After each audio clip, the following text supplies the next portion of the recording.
The Culinary Libertarian Podcast, Episode 40. Welcome to the Culinary Libertarian Podcast, where the philosophy is free, but the food is on you.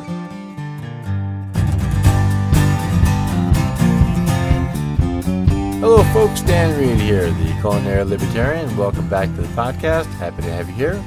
Happy to be here.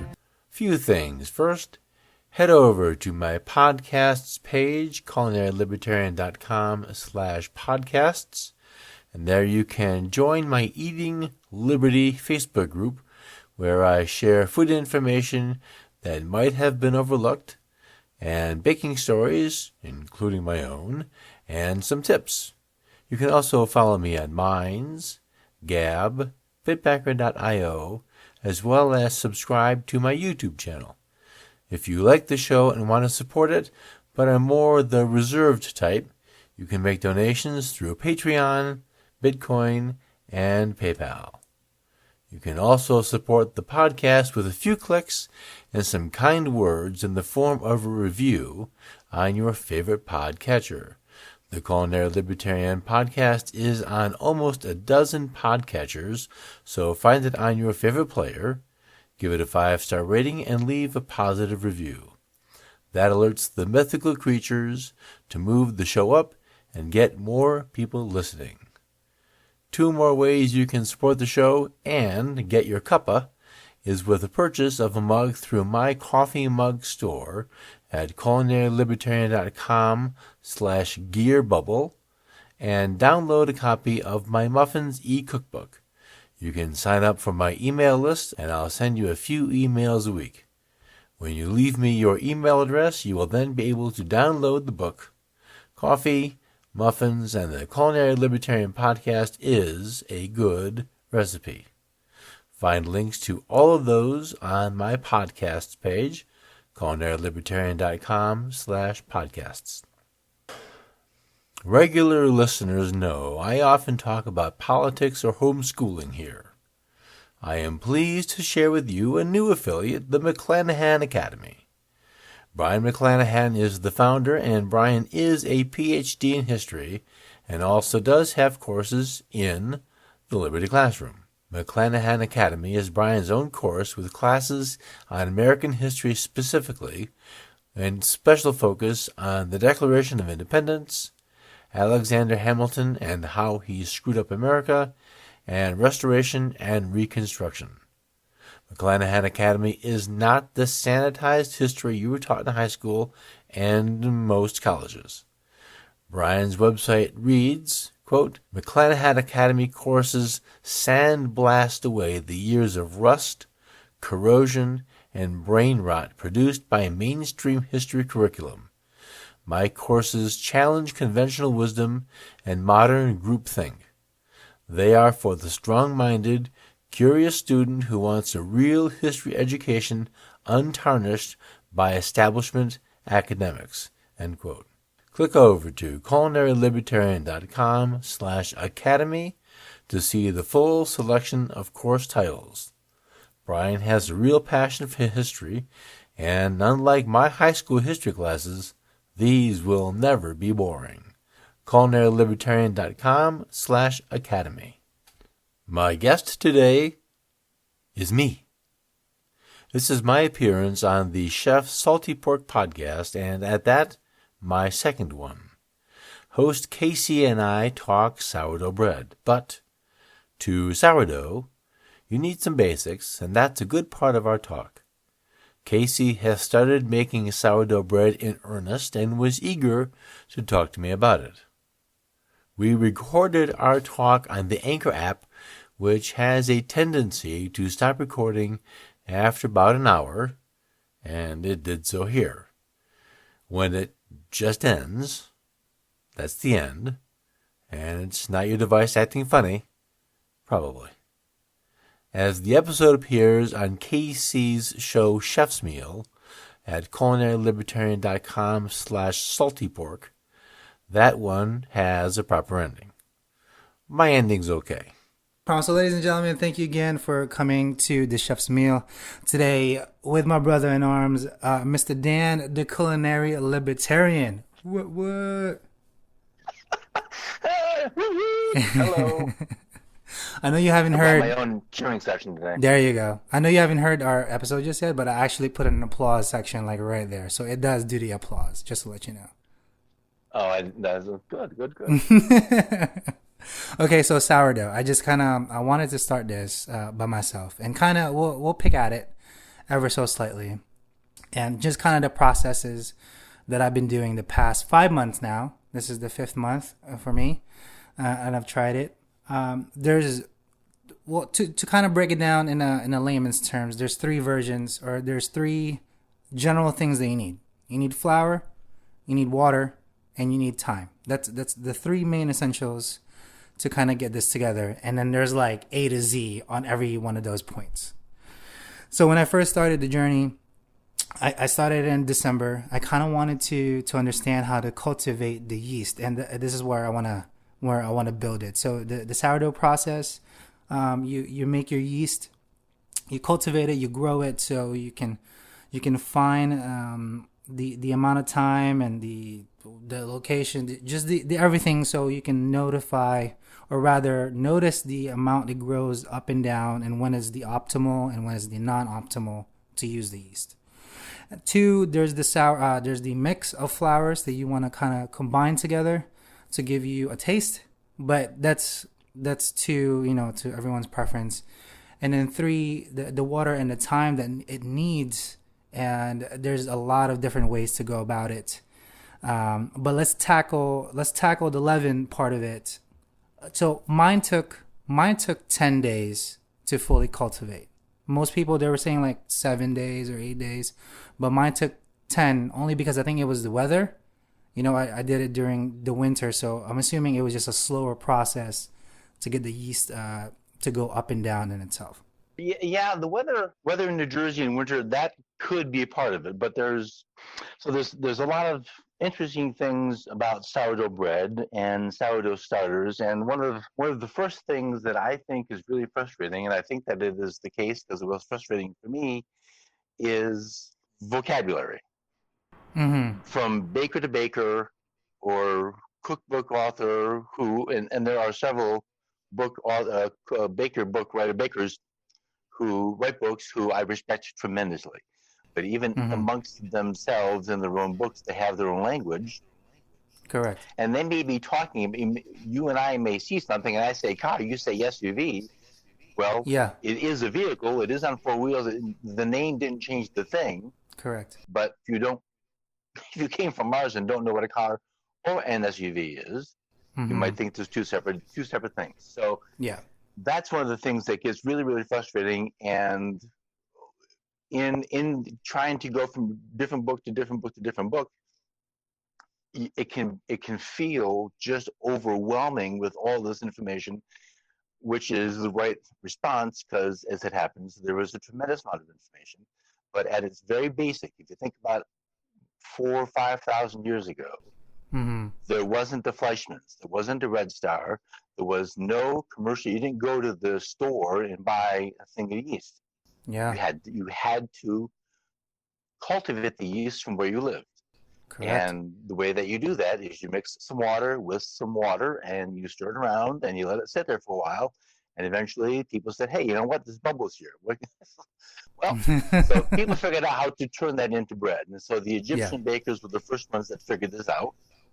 And there's a guy who wrote a book, World Sourdoughs from Antiquity. He's got pictures of old Egyptian bakeries, and Yeah. they started out with the original no-knead breads.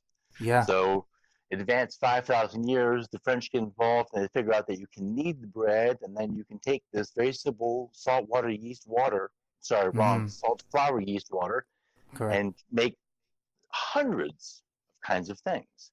Mm-hmm. And so now, at some point, pioneer people and people who were just at home, not even on the pioneer, because some mama in Boston was making bread because it was easier, and she did the same thing. So Mm-hmm. she wasn't necessarily following any rigid scientific rules, any particular language about what this thing is called.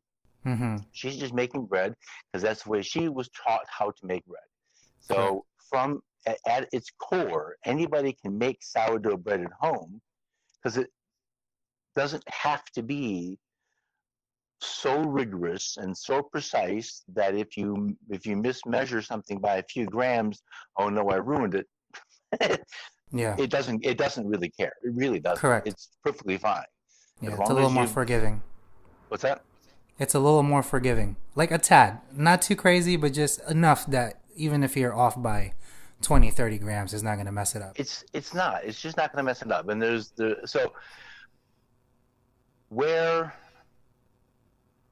so we've got so today someone wants to make sourdough bread. So we have there's a lot of romance Yeah. with sourdough breads.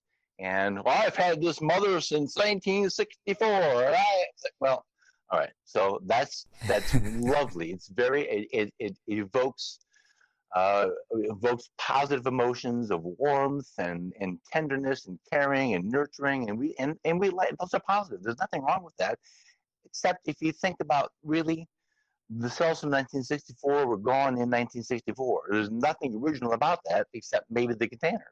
Yeah. But so it's nice, but you can make one today, and in a couple of weeks you can get a mature starter. So Mm-hmm. what one of the things that I was taught, and I have learned more about this, was that there's all this wide variety of yeasts, and everywhere in the world you go, when you mix water and flour, or in case of Egypt, it was milk, probably goat's milk, Mm-hmm. you capture this yeast, and the yeast says, "Hey, look, wow, it's a buffet. Let's go eat." So the yeast is pretty predictable. It's going to eat, it's going to excrete, make gas, and it's going to make more yeast that do the exact same thing. Mm-hmm. I thought, that the yeast in the process of doing all this is making things acidic. Well, the acidic part is happening, which is where we're going to get our sourdough, but Mm-hmm. the yeast isn't doing that. As it turns out, really, there's pretty much just two yeasts that are doing all the work. The thing that's different all over the place are the bacteria that work with the yeast to do all the things that are happening inside. Yeah. And this is where knowing what's going on in your starter is interesting, but knowing about what's going on and knowing the words about what's happening doesn't make you a better baker. Correct. What makes you a better baker is getting your hands in that juicy, sloppy, sticky mess, turning it into bread, Mm-hmm. tasting it, evaluating, and say, okay, now I need to go find somebody who can tell me how to make this better, or you practice on your own, you need to take copious notes. The fact that in San Francisco, the reason San Francisco sourdough rye tastes unlike sourdough rye anywhere else in the world is there is a specific bacteria that lives only in San Francisco, Correct. and that's why you can't get that anywhere else. But Mm-hmm. turn that around and say, well, you live in Kansas, and in Kansas there is this bacteria that lives nowhere else in the world, so no one else can make Kansas sourdough bread Yeah. unless you live in Kansas. Well, it doesn't quite have the same sexy appeal of selling, but that's not important. What we're talking about is making something, nurturing your friends and your family with the products of your hands, the fruits of your labor, and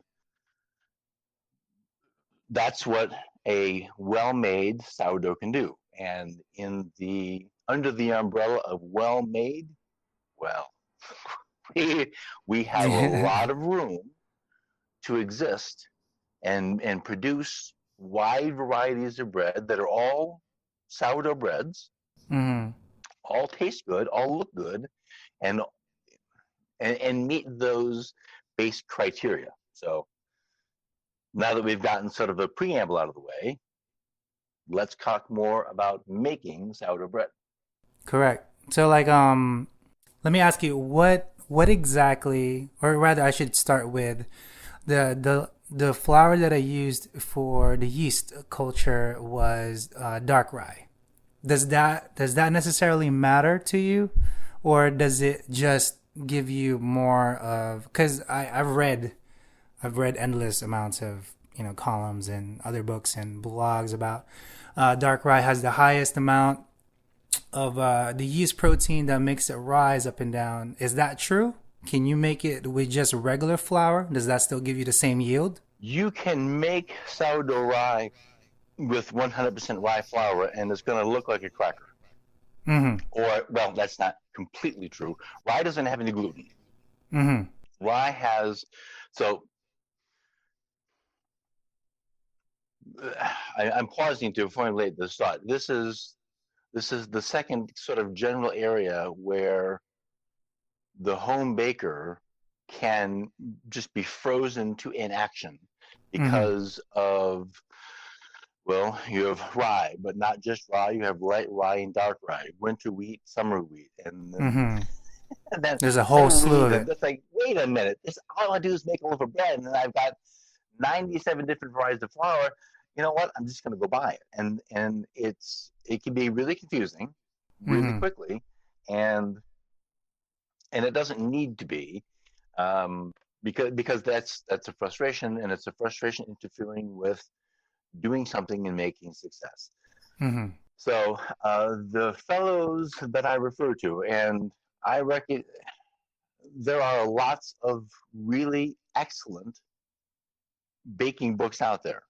Mm-hmm. And there are two authors in particular that resonate with me. So what that means is they write in a way that I read and I go, wow, I get it.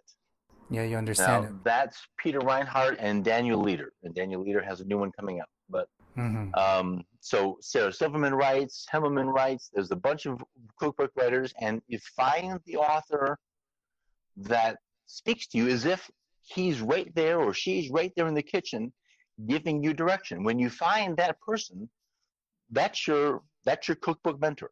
And it doesn't matter Correct. to me who it is. All I want is for you to get success. I don't care who does it for you. Mm-hmm. So Reinhardt, who is extraordinarily accomplished, talks about using whole wheat flour in his starter Mm-hmm. because there is in the brand. I'm flipping pages here, so you Mm-hmm. probably hear that. La la la. So when you in the bran, as opposed to the pure white flour, Mm-hmm. there are, along with the bacteria that are friends with the yeast, there's also enzymes. Now, Mm-hmm. as it happens, some of the enzymes the bread wants to play with the bacteria and the yeast to make the sourdough bread are actually inside the flour itself. Mm-hmm. So what has to happen is the time is the most important ingredient for sourdough. Correct. To let all of these processes happen, that have to happen. They don't happen rapidly. It may take a full 4 or 5 days to get the process to start, and then another week or two to fully realize the complete depth of flavor that flour and water and yeast, wild yeast mix are going to create. Mm-hmm. Now so Reinhardt is using whole wheat flour to facilitate a malting process, Got it. which is something you can do either by using sprouted grain flours, because the Mm-hmm. malt is more available, and that's generally from barley, but we can get that from other things. Correct. Or you can go, if you make bagels, you use malt syrup in the bagel, and you put malt syrup in the water when you boil the bagel. Put a little bit of Mm-hmm. that in your starter, or if you really want to be hardcore about it, and you can make your own syrup, own. So the malt is a kind of a sugar. It's a kind of a food for Correct. the wild yeast to eat. So you make it. It's a more attractive buffet. So you get, Mm-hmm. oh wow, you go, hey, go get Frank. We had to go to this buffet because I got malt, and you invite more people to the party. If you don't really want to do malt, you can make, and Reinhardt has it in his book, Crust and Crumb. You make a raisin water, soak raisins in water, drain the raisins out, use that highly naturally sweet, no sugar added juice To feed the yeast. to hydrate your flour to draw in the yeast.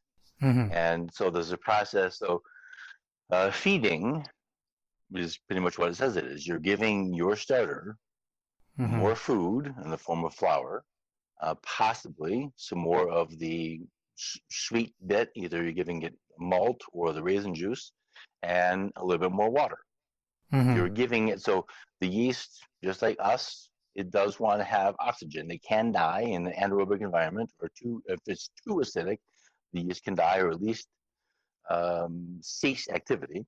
Mm-hmm. So the yeast wants to be happy. Give it some food, give it some water. Yay, it's a happy day. And they make more yeast, they make more gas. And once that process is done, if you're going to make a really 100% wild yeast whole wheat bread, then you would use this. The word for this kind of a starter is barm, BARM. Yep. This is so in the vast number of ways sourdough baking can be confusing. One of the other ways it can be confusing is the names of the starters. Yeah. Sourdough rye can have a chef, which sounds like, wait, are you talking about me? No, not me. Um, or a levain, or a poolish, or a barm, or a mother, or a starter. It's like, well, again, we're back to the Martian looking at the car, thinking, what the heck is it? Correct. Because they hear all these different words. Well, There's a lot of words. there are minor differences inside all of those things, but fundamentally, it is the starter for the sourdough. Mm-hmm. So I wasn't kidding when vocabulary and nomenclature become really confusing, and then you can go on Facebook pages, and there are people who, probably out of good intent, are committed to this word for this thing. And if you try to make sourdough bread with anything other than this starter that I've identified, well, that's not true Mm-hmm. sourdough. Well, Yeah, yeah, yeah. You get the what I call well the purists or the um, purists, right? I'm I just like, eh. possibly there's a level of, we use the word patriotism to that particular kind of baking, which doesn't really need to apply. Correct. Instead of, so it doesn't help the novice baker if they're told the only way to success is my way to success. Well, Mm-hmm. obviously that that just That's not that falls true. apart on this face. That can't even be demonstrably true. There's nothing right about that at all. Yeah. So what? And it's funny we're talking about this because I have on my counter a little Bain Marie of Mm-hmm. a starter, Yeah. and I just used some of it yesterday. I put some, so I didn't make a true sourdough bread, but one of the Mm-hmm. things that, so what a starter does is it's giving it some yeast, but it's also giving it some flavor, and the flavor is in the form not just of acid, but as the water and the yeast and the enzymes and the bacteria and the flour all sort of sit together in this soup of stuff's happening. So as it sits there long enough, the enzymes and bacteria are breaking down the gluten. So if you have a starter and you let it sit there for a couple of weeks, as you're stirring it in the first couple of days, and you really look at it, you can see these long, stringy fibers of dough. Well, Mm-hmm. that's the protein gluten stretching out. Correct. As this starter increases in acidity, and as time happens to this bowl of soup, you stir it some more, and you start seeing those strands are becoming fewer and fewer. The bacteria is breaking down the gluten in the dough or in the starter. And Mm-hmm. what's going on is, and this is one of the things that I found very interesting about sourdoughs, is sourdough breads are easier to digest because the gluten has already been sort of neutralized, destroyed a little bit. So Yeah, it's been I'll worked out. send you a link to an article which is very fascinating. It goes into good detail about um, how wild yeast and lactobacillus work to deactivate a particular acid which exists in what we would call a straight dough. You're taking Mm-hmm. commercial yeast, you put your water, salt, flour, yeast in the bowl, you mix it, you let it proof you ferment, you let it proof, bake it, and there you have a loaf of bread. Mm-hmm. And homemade bread makers are perfect for sort of straight bread doughs. The biggest Yeah. problem with straight bread dough, as far as bread goes and human digestion goes, is this phytic acid latches on to some of the micronutrients that the body needs: calcium, magnesium, iron, zinc, and doesn't make them available to you. A sourdough breaks down this phytic acid. So now these micronutrients, which are vital to human wellness, are available to you in this sourdough bread. And this sourdough bread is going to digest in your body more slowly. You feel fuller longer. Correct. So there are there. If you have celiac, I'm not speaking to that person. I'm speaking to the general person who says, I don't like to eat bread because it makes me feel bloated. Hmm. And that's probably almost certainly true for the commercial stuff. If it's a long experiment to do, 5 to 10 days, but Hmm. make a proper sourdough, and there's a really good chance that that bloated feeling that everyone gets, and I now I'm paying attention and I get it too from the Hmm. commercial bread. It's like, wow, this doesn't feel good. It But a doesn't. sourdough will not have that same effect. Correct. Yeah, no, ever since I've been making bread now for the 5 months that I've been doing it, I haven't even eaten commercial bread, any of the white stuff at all, because the bread that you make from your hands just feels so good and tastes so phenomenal. Even if it sits there for a week and then you take a slice and you heat it up, the crunch on that outer crust is phenomenal. There's nothing, I can't explain it. Every time I make the bread, I'm just amazed on how good that is, and I can't just put my head around it on such a simple process. But just the amount of time it takes is the one crucial thing that most people need to realize when they're making home bread. Well, so yes, you make a good point that time is necessary, but the important distinction in that time is it's mostly doesn't need you. Correct. It's Yeah. time on the clock, and as far as the human activity with that starter, for the first 5 days, it might be 2 minutes a day. So Hmm. you've got a fraction of time to do something with the starter, and then mostly it's just riding the clock, letting the enzymes and yeast and bacteria do their thing. And you come back the next day and you give it a little bit more flour, a little bit more love, cover it back up, and go away. So even the mixing, so most of my breads I mix 4 minutes on low, 4 minutes on high. So 8 minutes of mixing, a couple of minutes of scaling, Hmm. and I was in the bowl fermenting on the counter. Well, it doesn't need me for that. Yeah. So bread making takes a lot of time off of the clock, but it doesn't require a lot of time of the person. Now, if you get to the point where you're mixing bread, this is not a day to go run errands Hmm. because Yeah. uh, when I was running a kitchen, and then we made all the bread there, we made everything there. Sort of the hierarchy. This is kind of silly, but it was funny, and they understood Yeah. the hierarchy of the kitchen deities was the bread god was like Zeus. Hmm. And if so, and the reason is that the bread god is easy to appease, but quick to anger. And if you neglect the bread by letting it ferment too long, or overproof, or underbake it, well, then the bread god is displeased. And the bread god knows all the other gods. And when you're at home, it doesn't matter. In a commercial kitchen, if you displease the bread god, well, then he knows the grill god, the saute god, the prep god, and the knife god. And if you get cut, it's because you did something wrong with the bread. If you burn something, you did something wrong with the bread. What'd you do? Oh, yep, I burnt it. So, see? Yeah. So it's not, obviously it's not factually true, but it was created to drive home the point that bread, there's a lot of room for nuance, but when the bread is ready, then the bread's ready, and everything else has to stop, or at Correct. least be put Yeah. on pause, and go give the bread. It might need 30 seconds of time. But in the 30 seconds it's asking of you is going to save your entire day in the professional kitchen. So you better go listen to the bread because it's going to make you pay.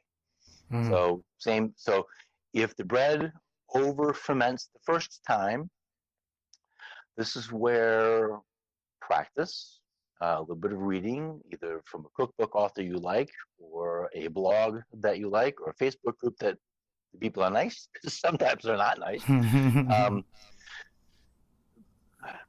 Everyone's going to make a mistake. So Yeah. it's not, doesn't become trash, becomes a learning opportunity. And what pay attention to, what can I rescue from this? What can I learn from this experience? And maybe there's a tweak there. Maybe instead of fermenting for 30 minutes, 40 minutes produces, because now there's going to actually be 20 minutes additional. So Mm-hmm. instead of 30-minute, the a lot of our cookbooks used to say, and some of them still do, when you're making a dough, after the first rise, punch it down. Yeah. Well, there's the I take issue with the phrase punch because it implies a level of violence onto the bread that the bread doesn't want. Yeah. Um, Punching it flat like a disc, letting it do all that work all over again, is an unnecessary amount of attention to the dough. What the dough wants is it wants some. What it wants to do is you stretch out the gluten a little bit, but you're introducing air, so the yeast says, "Oh man, all right, we got something to breathe. Let's go back to work, guys." Mm-hmm. And in the half an hour or 40 minutes that the dough has been sitting on the counter, it has created some air, so completely degassing it and getting so the air has some flavor into it, and it's also it's going to be your rise in the oven. Correct. Taking all of that away, to me, it doesn't make any sense. So being a little bit more tender, so I don't use the word punch anymore. So now you lift the dough out, you pull it a couple of times, fold it back on itself, and put it gently back into the bowl, and let it ferment the second time. Mm-hmm. This is another one of those vocabulary areas where people get confused because why isn't that proofing? What does it mean to ferment? Yeah. So we know what a fermentation is. We open a bottle of beer that has somebody was eager and brought us our bottle or can of beer. Up the top, there's just foam everywhere. Mm-hmm. So the fermentation in the can is done by some sort of liquid grain and yeast and some kind of a sugar and in a container. So Yeah. fundamentally, it's liquid bread. It really truly is liquid bread, and It really bread is. just solid beer because Yeah. it's kind of the same thing. You've got carbon dioxide, the gas, which is the foam or the rise of the bread. You've got Mm-hmm. yeast, you've got sugar, you've got grains. They're very much alike. And degassing the bread is like letting all the fizz out of your beer. Well, you don't want flat bread and you don't want flat beer. Correct. So that's what the fermentation means. You're increasing the carbon dioxide gas in the bread. The proof part is when it's in the pan or on whatever its final form is going to be. If it's sandwich bread, it's going to be in the pan. If it's a batard or a ballon or a fugazi or a focaccia, it's going to be in a pan.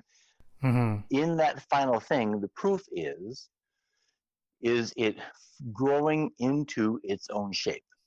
So in Mm-hmm. the sandwich pan, the loaf pan, is it going above the top of the pan? And is it going to make a nice crown, which is that beautiful little rounded top?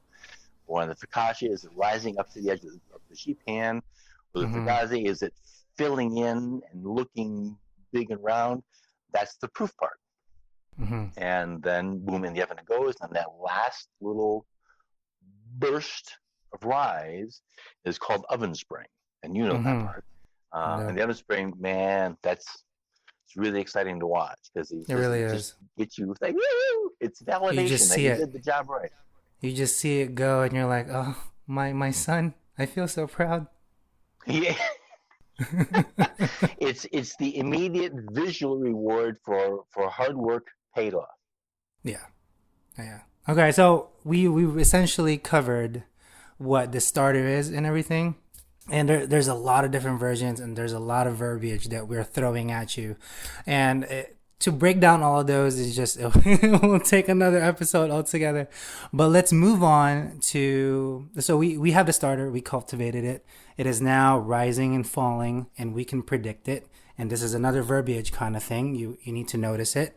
I've been doing it for 4 months now. I know how much my dough rises, how much it falls, and what the time it needs for the full bloom. Another verbiage, right? Let's talk about the mix. So I only do about 600 grams of flour total. I make 2 small loaves because I only necessarily need to feed my wife and I. And the 2 loaves will suffice for a week and a half, 2 weeks tops. So that for me is enough. Most recipes, at least the ones I've researched and read on books, they start at 1,800 grams, and we're talking about just like a full-blown loaf. And you can either separate it or do whatever you want, but 1,800 grams is like a heifer, like 2.5 kind of by 2.5 bread thing that rises. That's a beautiful piece of thing that you've cultivated. But let's talk about the mix. So I do, and this will be the flour that I think I want to settle on indefinitely. So I'll throw some flours at you. Let's see. Let's compare some notes. So I do 300 grams of Gusto's artisanal flour, basically 12% protein. It's a whole wheat.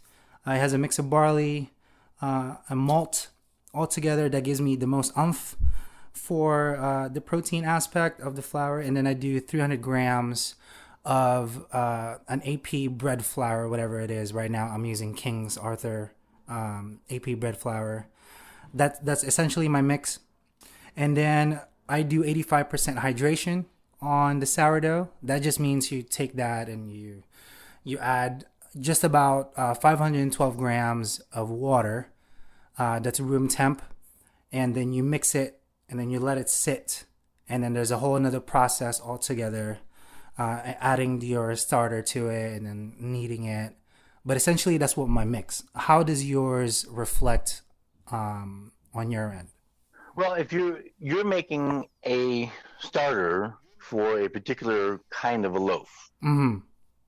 so if I know I'm going to make for example, a wild yeast leavened whole wheat bread, then I will follow the 5-day step in Reinhardt's book, with starting with whole wheat flour and the raisin juice, and then adding to that, and then bringing in about day 3 some bread flour, some white bread flour, because whole wheat flour, it has some gluten because it's the whole wheat, but because it's got the bran and the endosperm, it's wrong word. Anyway, It's okay. It's okay. It's a lot. So the gluten isn't as available as it is in a white bread flour. Mm-hmm. So initially, I want to build flavor, which is what the whole wheat's for, and the enzymes and bacteria are working on that to make this. It's going to be just a deep, nice, weedy, nutty flavor, and you just can't shortcut that. There's nothing, you can't open a bottle or a jar and get that. You have to do it, and time's the only way to do that. For the breads that I make here for sandwiches, I need to be a little bit faster. Got and be it. able to respond more quickly, because maybe everybody had sandwiches today, and holy smokes, I've got almost no bread left. So I will use the starter on the counter, which is pretty much equal parts by weight. I'm sorry, wrong word. By volume, cup to cup, flour to water. And I will let that sit for 24 hours, and then add half a cup of each to that the next day. And that's already going to start enough fermentation that I use that as part of my water in the recipe. And here's the funny thing about adding a fairly wet starter or levain or something to your dough. It's not really flour, and it's not really liquid. That doesn't know what to do with it. Yeah, it's just a bowl of slush. Like it's straight up it's like it's this mushy. thing there. Yeah. So I'm playing with English muffin bread to put on the blog, and I'm noticing that even though I'm adding this starter to it to get some of that sour flavor, and I like the way that it tastes, it doesn't. The bread doesn't see it as liquid, so it's kind of an interesting thing, and that's a little bit more than just your basic. I'm going to go make sourdough bread, Mm-hmm. and you could make the starter and use the entirety of it by starting with a smaller quantity. Started with a quarter cup each. Mm-hmm. Next day, feed a quarter cup each to that, and use the entire thing in your loaf of bread. And then the next time you make bread, just know 2 days out you need to make a little bit of a starter just to get some of that sour. It's not really sour, but a it's got a little depth of flavor to it Yeah. that you can't get from a straight dough, but it's not going through all of the steps of waiting 5 to 14 days for a really good sourdough bread. Mm-hmm. So here for home, I'm cheating up a little bit because it has to be able to respond a little bit more urgently for the lunches for the kids. Yeah. But if I'm going to do a real proper sourdough, then I'm going to go and take those days, and then I'm going to follow either some of the suggestions in the book, because for that whole wheat bread with the raisin juice, the ratio isn't going to be the same as it is going to be for a rye starter, Mm-hmm. because the rye is going to absorb A lot of a water. lot more A liquid, lot of water. ounce per ounce. If you added, I'm making this up, but if you had an ounce of wheat flour and an ounce of rye flour and added 2 ounces of water, they aren't going to look the same because they hydrate differently. Correct. Yeah, that's why I use so much water. So, right. So it's difficult to say on any given situation, just as a blanket, have this starter and you're good all the time. I don't, unless you're going to do what I'm doing, is just have this thing on the counter using it 2 or 3 times a week. Um, I don't think such a thing works. I don't think there's just this panacea for all sourdoughs do this, because each kind is going to want its own version of what the starter is going to be. Yeah, I mean, everyone has a different, because you're a baker, so you pretty much leave your starters on the counter and let it do its thing 12 hours after or whatever it is. However, for me, since I don't necessarily bake all too often, I only do it once a week or once every 2 weeks, my starter actually resides in the fridge. So I'll put, after I've used it, take eventually like 75 grams is what I need for the 600 grams of flour mix that I do with the water. The rest I'll remix again, 50 grams of flour and water, mix it together, let it sit there for a couple hours, and then it goes in the fridge and it stays for a week and a half, and then I'll feed it again. Again, a lot of verbiage we're throwing here. And then that's how I can keep feeding my sourdough without it starving and going flat. And that's fine. I worked at a bakery in New Jersey so yeah, talking about bread and the French is like talking about basketball with the Chicago Bulls. Mm. It's just we're not talking home style baking here. And this kid he was a young man, but he was a very, very talented baker, and had a process, and that's fine, and certainly not in a position to tell the French they don't know anything about bread. Mm-hmm. So refrigeration's fine. Make sure that when you feed it, it's on the counter for a couple of hours, Mm-hmm. so that the enzymes and bacteria can start doing their thing at room temperature.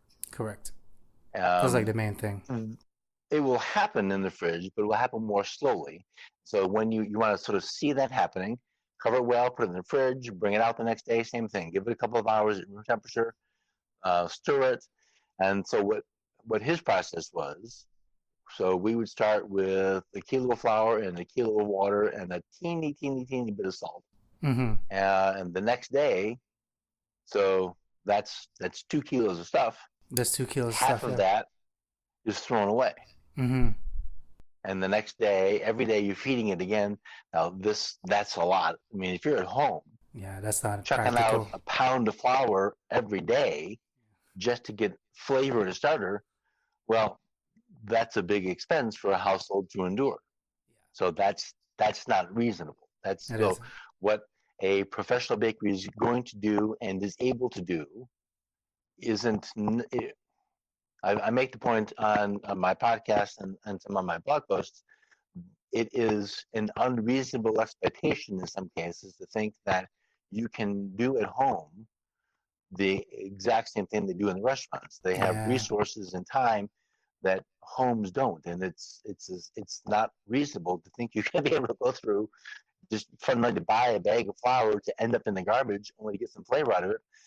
That's that to me. If you want to do it, that's fine, but I find that a silly decision. It is silly. Um, I don't think it's so necessary either for a home cook to do well, that. again, but here we are. We're talking. I mean, this is. I will tell you that after the time, it took a while to get it to where he said it was ripe and ready to use. The bread was amazing. Yeah, no, it comes out beautiful as long as So you like take note of the rise and the amount, and then the actual physical temperature of that day. Like I said, I take notes pretty much, and I made another batch yesterday, and that's why I wanted to talk to you about it. So my process is, since we covered the starter and then the mix, and then the amount of hydration, then comes the kneading part, right? So at least the process that I come up with, and it works pretty well, at least in my environment. I'll wake up at 6 in the morning. I'll take out Francisco. That's my starter. That's my son. I named him Francisco. I take him at 6 in the morning. I leave him on the counter a couple hours, and then I feed him the 50 grams of water and flour, primarily dark rye, and half of the malted flour. Mix them. I let it sit there till about 10 a.m. And then I'll make sure that I keep track of how much he's rising. And then at his full peak, I think around, I don't know, 4.5, 4 3/4 hours of the way, he's full bloom, he's ready to go, and I can tell he's just like bubbly and oozing. Right before he gets to it though, I'll pre-mix my flour and then my water and just let it sit there for an hour. That's another procedure all in itself. I don't want to pronounce it. Everybody pronounces it differently. Emily's. Right? And as soon as that goes by itself, and then you add the starter into said flour that looks like a bowl of just soup goodness, you then mix it with, I have a little scraper that it comes with. As soon as I mix it, I give it maybe, I don't know, 20 or 30 twirls or some junk. I crack a little bit of salt, salt into it. And I mean just a little bit. You don't need much. You don't want to kill the yeast. Let that flavor in itself. And then for the next 2.5 hours, at least for the processes that I'm doing, 2.5 hours seems the amount that's needed for the flour. I then turn it. I knead it ever so slightly for every half hour or so on that 2.5 hours. And then the final rest, I call it. It takes me 4 hours for it to fully do its thing, and I don't even touch it anymore. Just by itself. After the 4 hours, I take it out of the bowl into the counter. I cover it, let it rest for a half an hour. Let it do its thing. Let it just kind of separate and ooze out. Just relax, because it did all that beautiful work. I uncover it. I split the mass in half, and then I have two of the rattan bread proofers on hand, and then I shape them into batards pretty much. Just by itself, I roll it, do the 2 folds, and then just ever so slightly, gently place it in there. And then it goes into the oven at 500, and then there's 2 ways to go about into the oven. Doesn't matter which way you do it. You just need to have certain techniques. You can either put it onto like a pizza stone or a stone if you have it, or the more popular way into a Dutch oven if you have it also. But it's just 2 different ways to go about it. And then 25 minutes into the 500, if I'm cooking it into the Dutch oven, a little bit of water goes in it, covered, let it do its thing. And then at 25 minutes, I turn it down to about 425 to do the rest of the cooking, whether that be 30 minutes or 35, 40 minutes, just depending on how much bark or crust, the color that you want on the bread. And then that is a sourdough. It has done its thing. At least that's the version that I came up with, and it's been working pretty good. It sounds good. We Right? Like can. how does your processes go? I think one I of know the things you're you. in a commercial. I'm guessing, but if Jersey is going to be this summer like it is every other summer, I think you're going to find a big change in your time. It's gonna. I think it's going to speed up about June because it's going to get Yeah. hotter everywhere, and the humidity is going to rise, and the heat's going to rise. And even though you've got AC in your house, I think it's going to have an impact on your dough. Um, Mm-hmm. I think one of the first. Now this is opinions are plenty amongst cooks and bakers, Of course, absolutely. This is what we um, crave for. and that's and you ask three cooks their opinion, you're going to get four answers. Um, I think I would probably lower the temperature sooner and bake it longer. Sooner, Yeah, so I would put it in like we're at talking 500 15 and minutes. then maybe a minute later drop it down and then extend the Oh baking yeah. time longer. Yeah, Wow. but that's Okay, I'll that's make note of that. so my reason for that is that I want to. I'm either way, we're going to get that nice big oven spring, but I Mm-hmm. want to lower the temperature to make more heat going inside longer and slower than that initial crust on the outside. Got it. I'm making notes, by the way. Just so you know, I have And my book out. so the way you test this, of course, is one day do it and say, all right, everything else Yeah. is the same. We've mixed. Uh, Francisco, is that what he said? Francisco is his name. Yeah. Francisco has been turned into this. We've got the dough. It's done all those things. It's ready to go in the oven. The only thing different today is we're going to lower the temperature 1 minute after it goes in the oven Mm-hmm. and extend the baking time. And I don't know the answer to that because I don't know what the hydration is on that particular day because I Correct. don't know what the evaporation was. So that I Mm-hmm. can't know. But you check it after your normal 20 30 minutes. Give it the thump, and then that's the sound I'm looking for. Mm-hmm. Record how long it took, and then of course let it cool long enough. So this is something we'll talk about, and this is something I was telling my daughter today because I made uh, bread yesterday and I cut it too soon because I couldn't wait. Yeah. Of course. It's so So irresistible.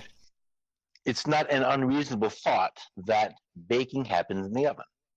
That's where the heat is. That's what baking Mm-hmm. is. You're putting heat onto the food, take the food out of the oven, it's not baking anymore. Well, yeah, but no, that's not really true. So what's going on in bread in the oven is the heat is doing things. So three main things are happening. Starches are caramelizing, proteins are gelatinizing. No, starches are coagulating, proteins are coagulating. I'm getting all confused. Starches, It's okay. I'm losing. Proteins coagulate, sugars caramelize, and proteins gelatinize. That's There. That's it. and in the oven at 400 to 500 degrees, that stuff, even though it looks solid, because the loaf is obviously, you can touch it, it's solid, it's Mm-hmm. kind of in this sort of weird liquid vapor phase. Yeah.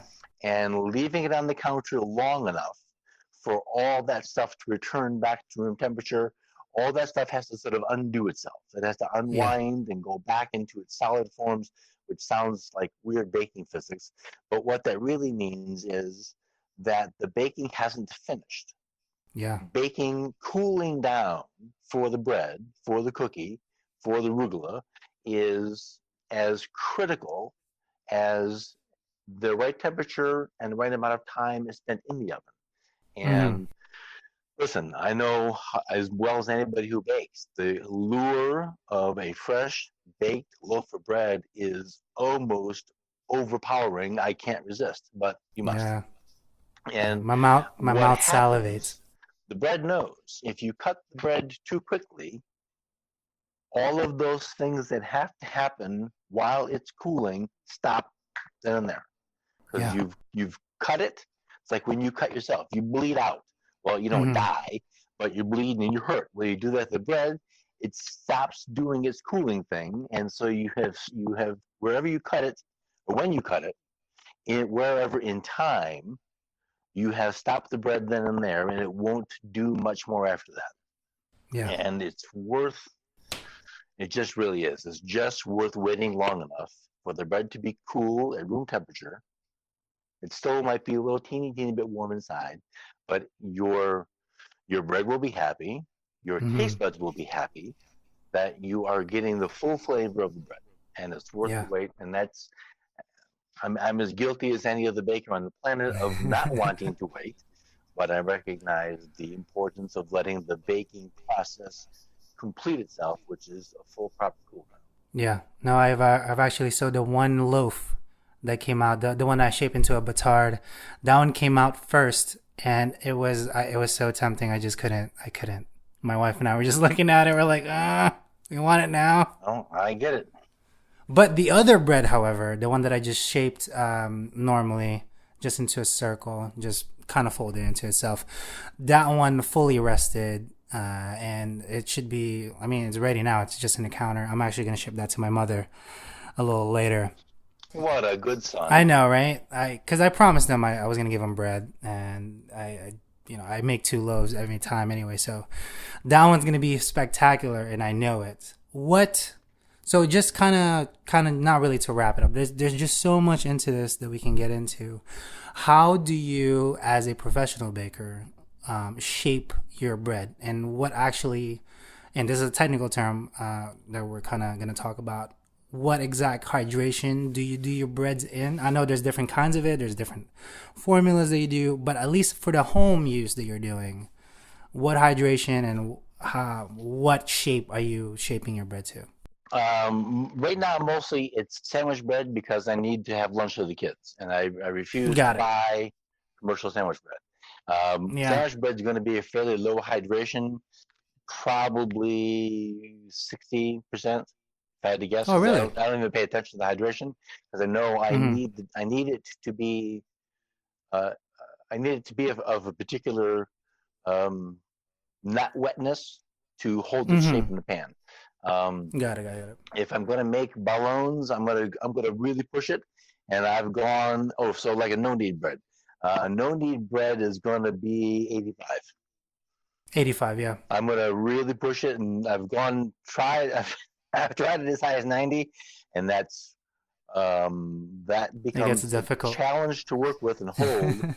And so one of the risks in making a dough that's too hard to handle is that when you try to put it into the Dutch oven as a no knead bread, if your hand is sticking to it and you're pulling it, as you're pulling it away, you're stretching the gluten, so it's going to be funky shape there, but you're also degassing it, so you're going to lose volume in the bake.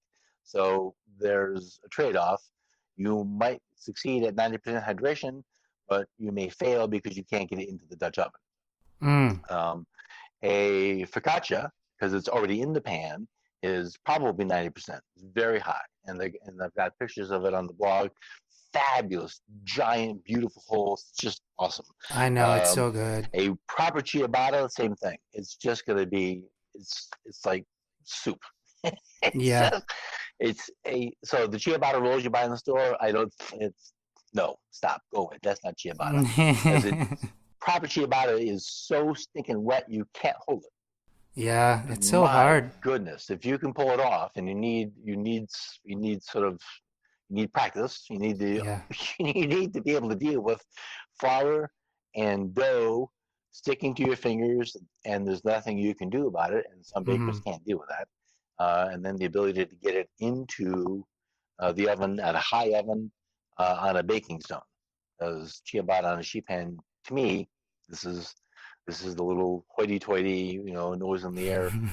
I don't think it comes out the same. I think it needs It to be at really that pan doesn't. to get that quick immediate rise. Correct. Yeah. It needs to be in a pan to give it its proper shape, in my opinion. Also, like this is the first time, not really the first time, but I've tried with 70% hydration. It wasn't bad, but then when I took the leap to 85% hydration, I was just like, what am I doing? I don't know how to handle this. It's so viscous, but at the same time, it's I can't explain it unless you're specifically dealing with that bread and that texture. There's no way to explain that sensation on your hands when you're trying to mix and knead this thing. No, it's not even kneading. You almost just have to sort of you It's have like to move your plopping. hands faster than the dough sticks, and that's It's sort like of a it's Zen just thing. plopping. It's not in terms of like kneading like a sandwich bread. 85%, 90% kneading isn't the right word. It's just you're throwing the dough on top of itself and getting your hands out of the way before it sticks to you. Yeah, That's really what it looks like. that's what it is. It's just a bowl of soup, but it's so good, that bowl of soup. Oh, Yeah. So one of the things that's interesting to pay attention to, and if someone who's trying this and wants to, what we're talking about, this hydration. What does this mean? This 85%. What are they talking about? In professional baking, you can find cookbooks that measure everything in cups, and that's fine. But mm-hmm. professional bakers use something called baker's percentages, and everything's based off of 100% of I wasn't prepared. I think it's flour. I'm gonna get it wrong. It said flour. Yeah, it said flour. Whatever I'm the. gonna go to get email. So you have a kilo of flour. So 85% of a kilo of flour is 850 grams of water. Mm-hmm. Then there's ratios of if you're doing yeast or using a starter or you're adding salt. Everything has ratios. If you've got seeds going in there, there's ratios for that. But so 85% hydration means 85% of the weight of the flour in weight of the liquid. So that's what we're talking about. So that 85 and 90% hydration bread, which is going to have generally those giant and irregularly sized holes, which makes a baker's heart sing. It really is. It's and so then good. it has. This is where you know you've done it well. It has a translucence to the crumb, and it has kind of a little bit of a shimmer. You can sort of half see through it, and he's like, and that's every baker tries for that, and it doesn't always succeed. But when you get it, and you're like, oh man, you can't. It doesn't photograph. You It doesn't. It doesn't. You cannot. But you can, Yeah. As the base. Oh man, this is the bar, and it's fun to keep trying to get to because because you're not always gonna get it. You're not always gonna get it. Oh my God, it's so few and far in between, but that is the bar we're trying to raise to. Well, and there's just the scale is going to weigh 1,000 grams, the same thing every single day. The thing that you can't account for, and this is where practice does make a difference. This is where experience and knowing what your fingertips are feeling and knowing what to do about that. Although, if you're folding the bread ready to put in the oven and it's not hydrated enough, there's really nothing you can do about that now. That would have been something to fix yesterday or hours and hours and hours ago. But there's so many environmental factors. On any given day, how much moisture is in the flour bin? That's going to have an effect. Now, if you're making a pound of flour for your bread, that's negligible. If you're at a bakery and you're making 60 or 70 pounds of flour, now that does make a difference. If you're making even more than that, these things change. So there's so many environmental factors that you can't affect, but will affect what you're creating.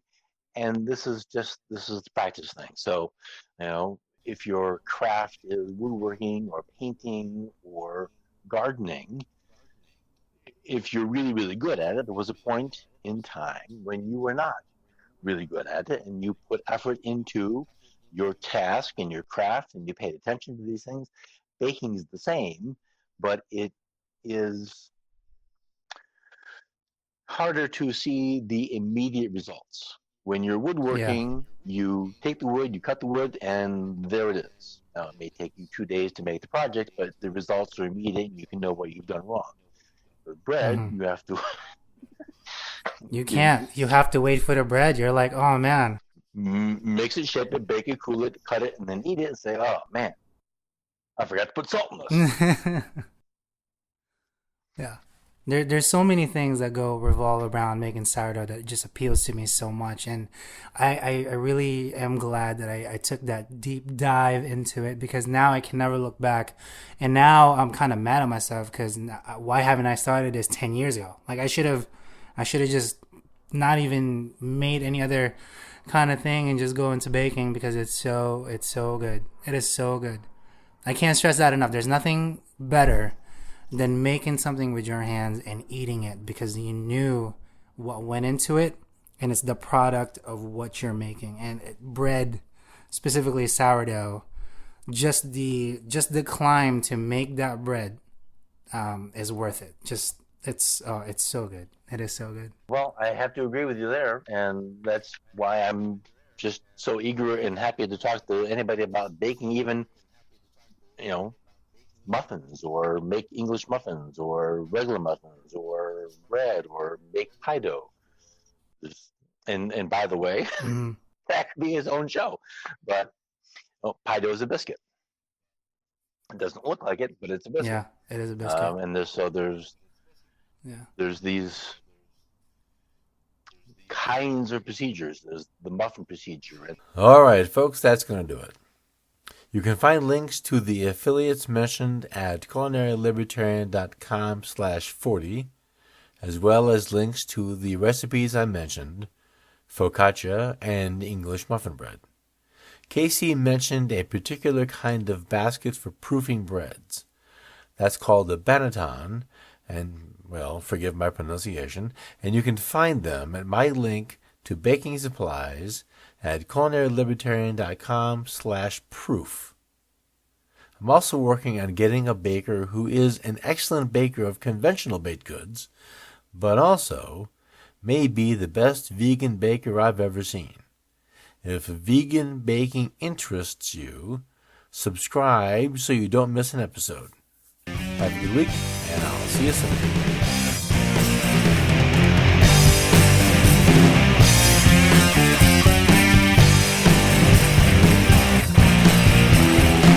Music for the Culinary Libertarian podcast is provided by Matt Bankert at mattbankert.com.